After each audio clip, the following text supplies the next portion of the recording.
Often what we see is someone that may sign over assets, add someone to their bank account that shouldn't be there, try to find money through a reverse mortgage. Originally, when reverse mortgages came out, they were working well. It really depends on your personal situation. We've seen people have someone move in with them, family or not, where it turns out they have ulterior motives, and that can be a big mistake as well. And the greatest mistake is not preparing. So if you still can, preparing is the best thing.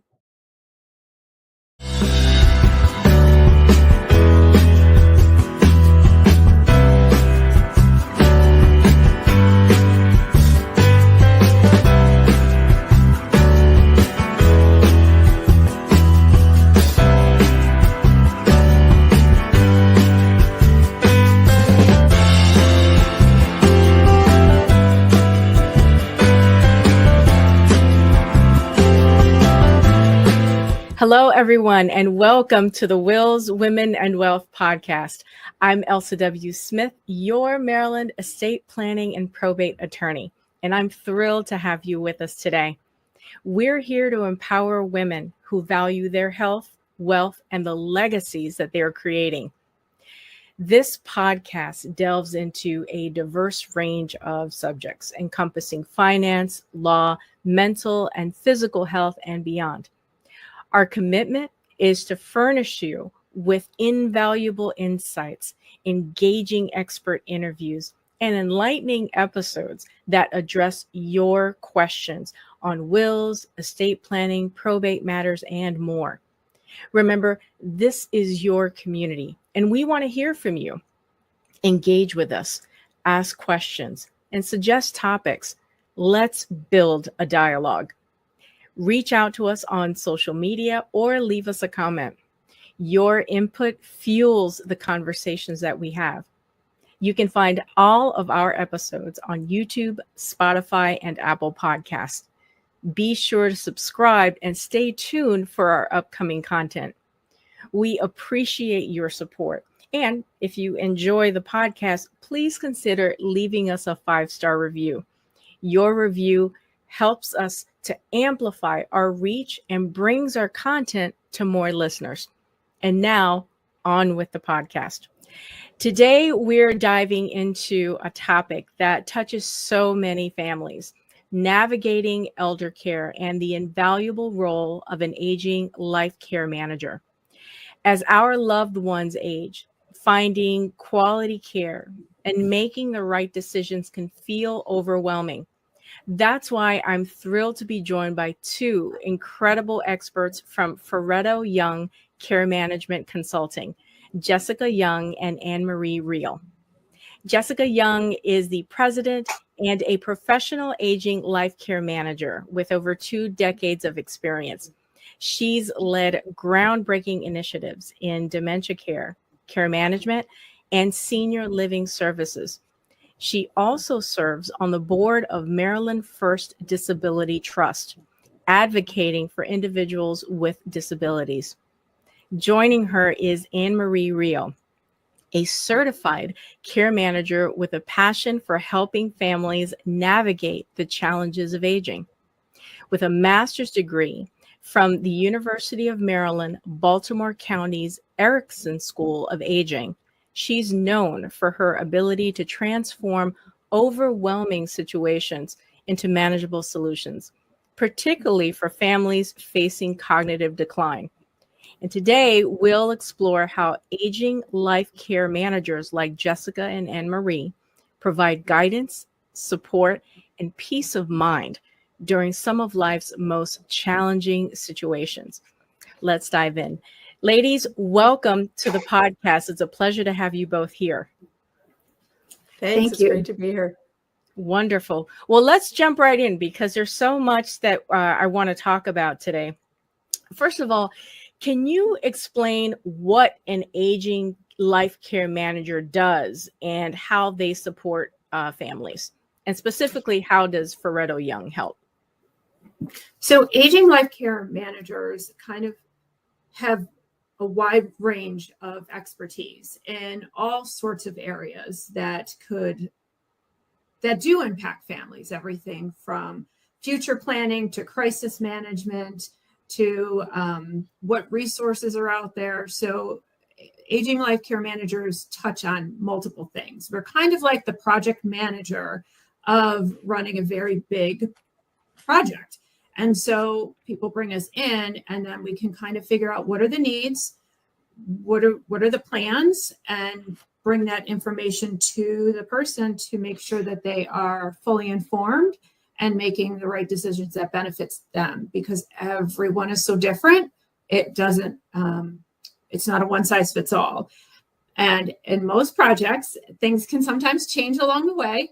Bumps in the road come, maybe a health issue comes along, and maybe the plan was to stay home, and maybe now you don't want to stay home.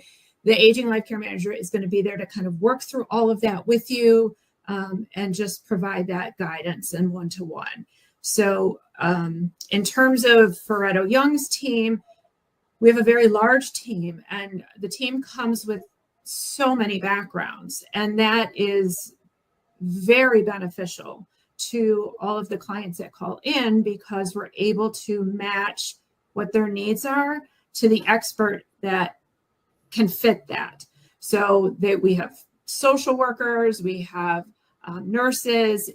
There's a wide range of folks and their backgrounds. Some have worked in rehab, some have worked in hospice services, some have worked in hospitals. So it all kind of comes together to be able to provide family very independent, third-party, unbiased information. We work specifically for the client. And how are aging life care managers trained? What kind of certifications or anything should one look for? Aging life care managers typically come from another profession, as Jessica mentioned, where they are serving older adults. So they could be nurses, social workers, occupational therapists, dementia practitioners. The credential you want to look for is a certified care manager. And you can look on the Aging Life Care Association website to see what credential each care manager has, as well as their years of experience. The public should look for this credential, and if possible, find a company that has team members that come with a variety of professions, as this does bring the wealth of knowledge and experience. Thank you. Thank you for that, Anne-Marie. You mentioned the Aging Life Care Association as a resource. Can you explain how families can use it to find qualified professionals in their area? So Aging Life Care Association is our national organization where professional aging life care managers join. There's codes of ethics. There's a lot that goes into being able to become a member of ALCA. And that's kind of how we all say it is ALCA. But there is an Aging Life Care Association website. And so it's nationwide. So if you go in there, maybe you're hearing this and your loved one is out in California and they might need to, you go in onto the ALCA website, you type in their zip code, and it pulls up all the information that Anne-Marie had just mentioned in terms of what their expertise are, because there are solo practitioners out there too. Maybe it's an RN and that person out in California needs more medical guidance. That might be a great fit. But that website is the standard in looking for an Aging Life Care Association. They've met the criteria. They met the levels that they needed to. Many families just struggle to find trustworthy care services. There's so much fraud, misinformation out there. What are some of the biggest challenges that you've seen in this process? We've seen families hire someone who's not licensed or insured, which can lead to poor care being provided. It can lead to financial fraud, benefits fraud, and a long struggle to regain control. But it's not just physical care. There are some important home improvements that can be made to age in place safely, and you want to be sure you hire someone who has the correct certification to install something like grab bars they need to be installed the right way and in the right location. So having a licensed contractor for different services you may need. We want to make sure folks know that cheaper does not mean better, and things could cost more in the long run if you're not using a licensed professional to start with. And I think I mentioned this during our show prep, but there are, and I see them ever so often, depending on what neighborhood I'm driving through, there are just signs like on the road, care manager, care nurse, with a phone number,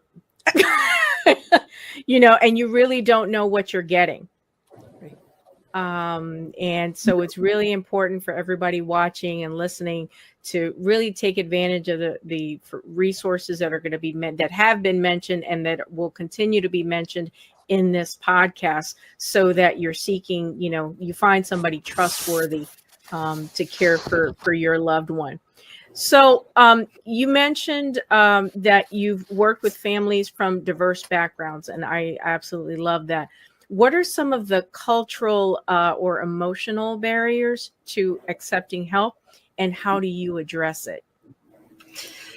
So every family comes to us a little bit different, depending on the background, depending on what their parents think, depending on what they think, depending on what their culture has taught them, depending on locations of where they grew up. So all of these things play together when it's time to kind of start thinking about help. A lot of cultures are very much into you take care of your loved one no matter what, that's it. And that can be really, that's almost impossible in today's world, just because there's so many things that people are, multiple jobs, kids running around with different things. So when it comes down to, so when we do get that call, let's figure out what we're dealing with. Are we dealing with thoughts of, well, my mom says she's never leaving her home because her mom was in a nursing home and it was terrible, and all of the, okay, let's start there. Okay, so we know what mom's thinking about. Let's start altering our plans so we can help better meet where she is now, to start understanding getting maybe some home health is not at all the same as what her mother had gone through in the past. So I think that really figuring out where they're at and then guiding them through that piece, because families are not always in the same state, not even the same city, same state. I mean, we have family members that live across the world and their loved ones are here, and we're here to be their boots on the ground and help give them the information that their loved one's doing okay. So we tackle it as it comes in, because again, everything we do is so individualized.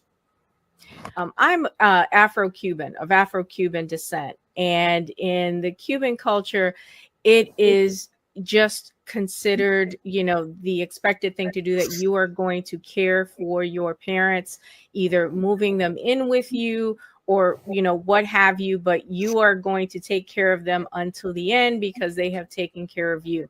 And there is, in some circles, a lot of guilt that is put on, young adults, the young adult caregiver who turns into caregiver, but who also has a job and may have a family of their own, while they're also, they want to provide care, because they love their parent. Have you all, is that something that you've also seen, that guilt with the young adults? Yeah, caregiver guilt is real, but times have changed. It used to be you learned how to provide care for someone in an intergenerational home, and that's not how we're living right now. So we can support caregivers if they're experiencing that caregiver guilt and encourage them to stay healthy themselves. Thank you. Thank you. Can you speak to the issue of misleading advertising in elder care, and what should families be wary of?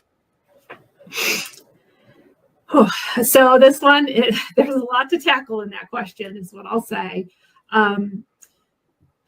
I think, and we'll probably have this this message throughout this is you can't just go to Google for everything. You can't. There's a lot of information out there when people type in, say, maybe home care, or they type in placement or home repair, and basically whoever's paying the most to bump those, sponsorships up, that's what you're going to get. And not all of the time can that search, that top search that's sponsored, they probably don't even provide that service.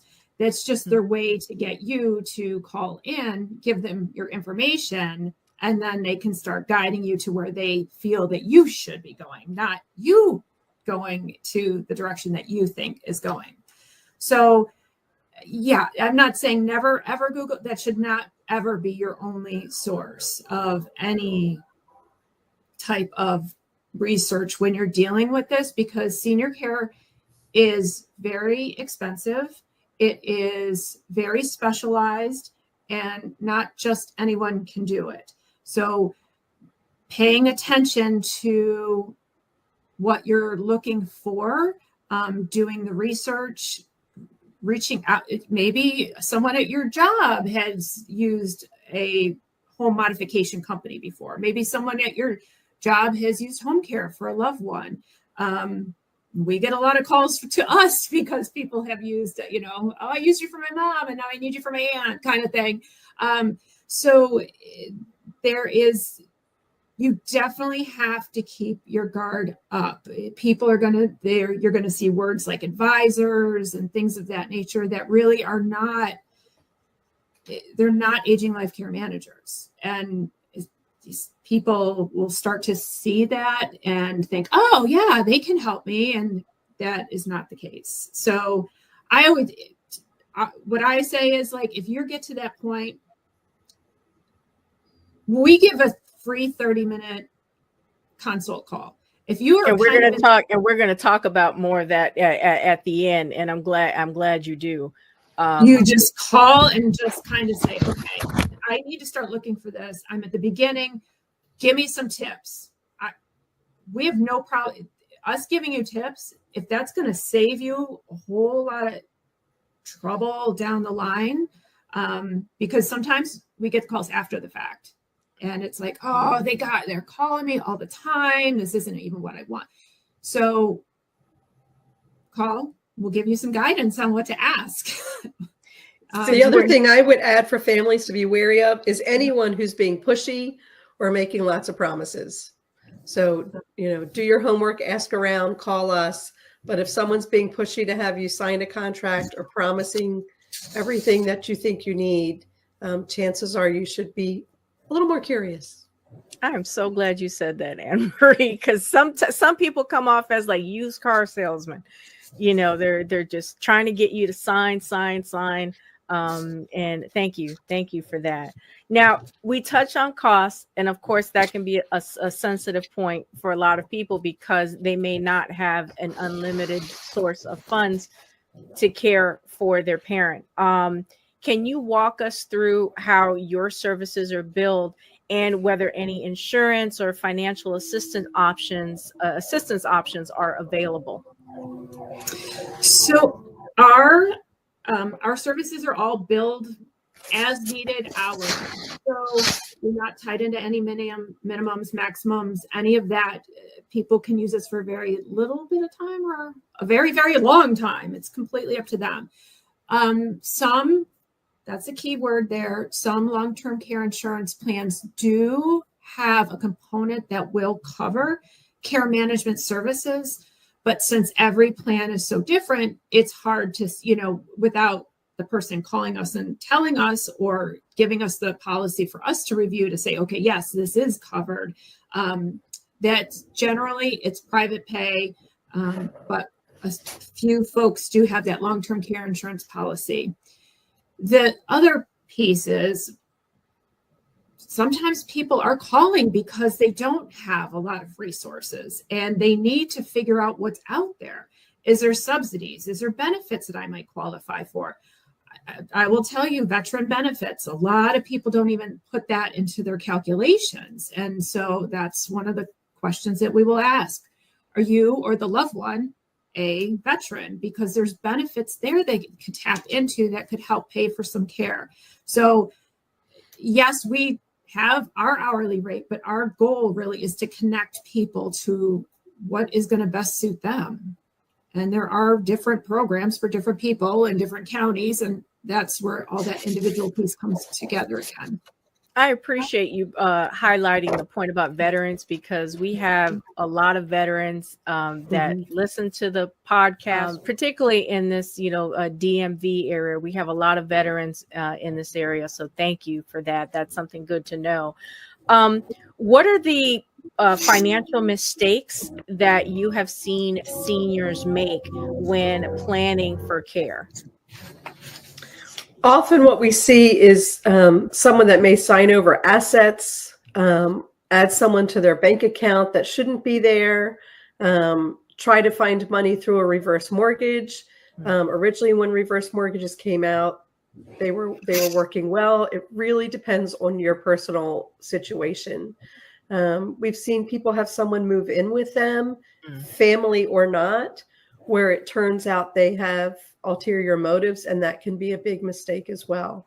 And the greatest mistake is not preparing. So if you still can, preparing is the best thing.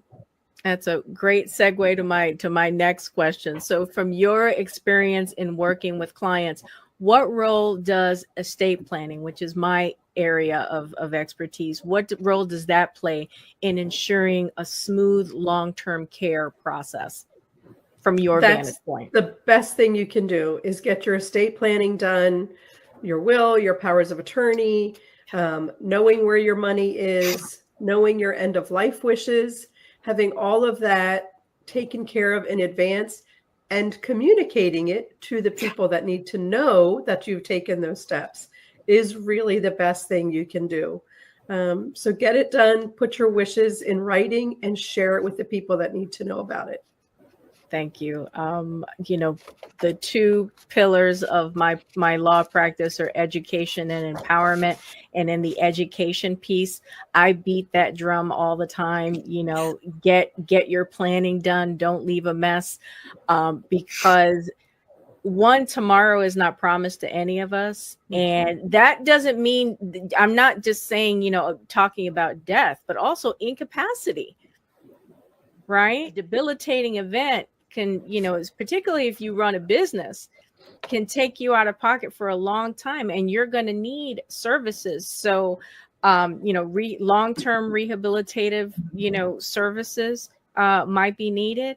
So it's so important to have those documents ready to protect you while you're alive, especially, and as well as protecting, your assets when you're no longer here. And you all, and Ferretto Young is such a, an example of an entity that helps you protect your loved ones while they're still here, and providing, as best as possible, a decent, good quality of life while they're still here. Let's talk about capacity assessments for a second, and just do a slight pivot. How do you, or what kind of capacity assessments do you perform? And if you can educate the public on what we're talking about. I know what we're talking about when I say capacity assessment, but can we start first there and kind of giving us a basic definition, and then describing how you actually perform one? So and I will start by saying, we hope we don't have to do capacity assessments, because our goal really is for everybody to have everything in place, so we're not to the point where a person is unable to be in that capacity to make decisions. But when it comes to, now this will be different in different states. So right now we're talking about Maryland. So I know other folks will be in different states. So that's definitely something that's different. But in Maryland, where we see capacity sometimes is where a person has pretty much, they're very progressed in their maybe memory loss, they're pretty progressed in Alzheimer's, and they can no longer make safe decisions for themselves. Well, nothing was put in writing. And so guardianship is sometimes where family members have to step in and start the planning guardianship, which is very lengthy, very expensive, and a hard process to go through. And that's usually when we get those calls of, because you can't just say, have one test that says you don't have capacity. You have to have two, and a medical doctor being one. And then there's certain qualifications that second person can have, which is a licensed clinical social worker. So they are allowed to do that secondary piece of capacity. But the goal, again, is really not to get it there, get things done ahead. And so if you start to think that maybe your loved one might be having some issues with some possible memory impairment, if you're not already in that plan, start getting things done. And we prefer to come in earlier to do things such as a BCAT test, which is a brief cognitive assessment test. And it's it's all evidence and science based. We ask some questions, put it in, and it gives the family a report of kind of where they are and where they're expected to be going, which will then really help the family to make good decisions. So our goal is to catch things way sooner before we get to that capacity piece, because that just is a very long, dragged out process. Thank you. For everyone watching and listening, just as a reminder, our topic today is navigating elder care, the benefits of an aging life care manager. And I'm talking with Jessica Young and Anne-Marie Riehl of Ferretto Young. Let's continue the conversation. Ladies, if there were three things that you'd want listeners to take away from today's discussion, what would they be? We would ask you to get your pre-planning done. That really goes a long way in helping every family. We would encourage you to find an aging life care manager, and you could do that by going on aginglifecare.com. And we would say, don't Google. It's caught a couple of people off. It can be so deceiving, and that's really hard, to get that call and just say, well, yeah, I've already given my information to company ABC, and now all this is coming at me, and I'm getting emails after email. And so Google it, but don't put all your eggs in that basket is really what we would say. And that pre-planning piece, even if it's not all done, get something started, even if it's just as simple of like a medical power of attorney. Just start small, and it can be built on, because not everybody wants to get everything thrown at them at once, right? Okay, so let's go with the easy medical power of attorney, then we can take it up a notch and then take it up. So even a MOLST, which a lot of, assisted livings require that MOLST before folks can even move in. So it doesn't have to be all at once. Start something and just keep making progress along the way, and as Anne-Marie said earlier, let people know. Sometimes we get family members that call and not sure if there's a long-term care insurance policy. Don't know. Parents never spoke about it. They're not sure. I think my dad was a veteran, but I'm not sure. Like, there's a lot of this unknown stuff. So really just ask questions now, and really start making sure those that are in your trusted family network know where you are with all of your things. Now, and I guess I should have asked this earlier, but you all are based in Maryland, and precisely what's the scope of your service area? So we are based in Maryland. So our office actually is in Baltimore, but we service every single county that touches Baltimore. So, and sometimes people will call us, and if they're calling for, say, maybe further, maybe Montgomery County or something, we can connect them to other aging life care managers down there. So if we end up being the first one that pops up that they've called, it's okay. We'll connect you to, because you want local. You want your aging life care manager to be local. Their job is to understand all of the resources and all of the services and the quality in that service area.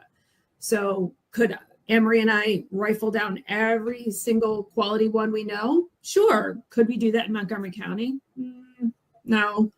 So that's really where it comes down to making sure your service area is where your clients are. And now that you said that, that'll really come in handy, particularly if there are any kind of home modifications that need to be done. A local person would have a better pulse on like where the contractors are, who the quality contractors are, to assist with those modifications if necessary, right? Oh yeah, those can turn real difficult for families real quick. Without the it can turn fast, because as you mentioned, you drive down the road and you see a sign that says, hey, handyman services, call, but they might not be. So there is a certification called CAPS in our industry, and so a lot of the providers that do those modifications are CAPS certified. So, and what does CAPS stand for, if you know? Is Certified Aging in Place Specialist, which means they had to do certain things to be able to even have that qualification. So those are things that we look for. They have Maryland contract license. I mean, there's different things, but that CAPS piece is important for our population because of its aging in place. Yeah. And I know that we've touched on this next question in different ways, but how can a family best prepare for elder care planning before a crisis hit? I know we talked about, getting the estate planning piece done. So that's like my area, but maybe emotionally or, otherwise, how best would you recommend that they start preparing? So the practical paperwork, the legal, financial is really the most important. There are a lot of great books out there supporting older adults, preparing, achieving a good end of life. So maybe some reading to emotionally prepare, reaching out, we can make those suggestions. And we are still here in a crisis. Pre-planning is ideal, but if there is a crisis situation, know that you can call. We've handled families getting emergency discharge, immediate discharges on a Friday afternoon and need services in place. So we can also help with the crisis. Well, that is very good to know, because I know as much as, Ferretto Young and I, beat that drum of stay prepared, get prepared, the inevitable will happen and the crises will occur. Thank you for sharing that you're available, if and when a crisis does occur. And then as we wrap up, where can listeners find more information about your services and how can they contact you? I'm going to put your website and phone number up for the viewers. And that's ferrettoyoung.com. And the number is 410-661-6720. If either of you can talk about any resources that are on the site, or any other, flyers or handouts that would be available to the public, that would be great. So our website actually has many different components to it. There's actually an entire library in there of various articles to tap into, everything from solo aging to aging in place, assessing driving skills. We have a whole library of articles in there. We also do a monthly newsletter where you could sign on for that service on our website, if that's what you choose. You could contact us on the website. There's a little inquiry area where you can just say, hey, I'm looking for services. Can we have a conversation? And like we mentioned about the free 30-minute consult call. But the website even breaks it down. So trying to stay healthy for myself, the articles for that. I am a caregiver, trying to stay healthy for that. So all of these pieces of information are all tied together on there. So people can pick it apart and read whatever they need to. They can reach out with questions. They can email with questions. We always go back to connect with us first. Like try, even if we just answer 2 questions for you and you're like, okay, I'm good. And then go, at least we've got you on the right path versus that I've already, hired the wrong people. I've already got this going. So the website's very helpful. Lots of articles. We update often. Every month, there's new stuff out there for us. Ladies, thank you so much for being guests on today's podcast. You both provided such valuable information. If you have any closing thoughts about the show, what you want people to just remember, even if it's beating that drum again, it's so important to do that. So I'll turn the floor over to either one of you. Any closing thoughts? Well, thanks for having us, first of all. It's been a real privilege to do this. I think my closing thought would be we are all different. And so Ferretto Young is here to meet the needs of your individual family. And we want you to know that. Outstanding. Jessica? Don't hesitate to reach out. Whether you think, we have people that call in their 50s and 60s and, hey, what are the services out there? And even if they called 10 years ago, we would have had different answers back then because things are constantly changing in our world. I mean, there's programs now that weren't available back then. There's technology now. So reach out, ask questions. We can help you figure out what's out there or in that crisis. Okay, let's get this managed and then we can figure out further down the road. But don't be afraid to ask for help. And we're here. I mean, we'll answer emails, calls, questions, just to keep families on the right path.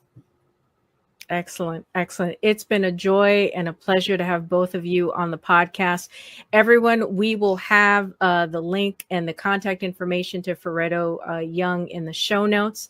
And ladies, thank you so much for being a guest on the Wills, Women and Wealth podcast.